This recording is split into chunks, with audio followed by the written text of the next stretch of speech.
Ремонт этого дорожного полотна начали несколько дней назад. Сейчас рабочие снимают старый асфальт. Для этого задействовано 12 единиц техники. Фрезерование у нас идет 10-12 сантиметров полностью. Подготавливаем дорогу для дальнейшего укладки асфальтобетона.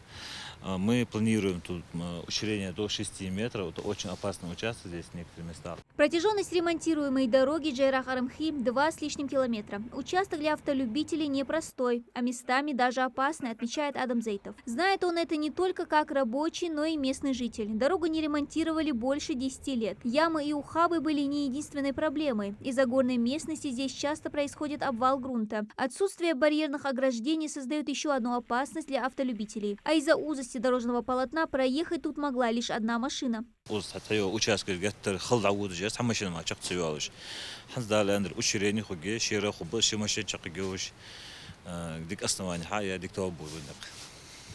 еще никто без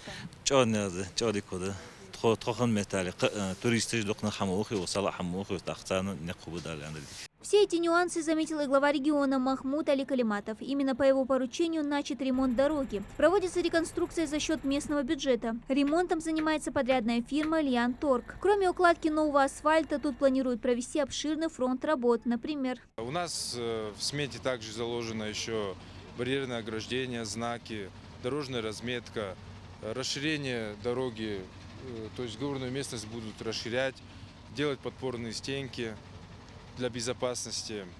Всем требованиям ГОСТа все будет проходить. Для защиты дороги от схода оползней и грунта также установят железобетонные подпорные стены. После демонтажа старого асфальта рабочие начнут готовить основания для укладки нового. Для этого проведут засыпку песчано-гравийной смесью. Закончить первый этап намерены к концу января. Из-за холодов асфальт уложить пока не получится, поэтому новое дорожное полотно толщиной в 7 сантиметров будут укладывать уже в следующем году. Работа планируют начать весной. Дана Плиева, Султан Магушков, Новости 24.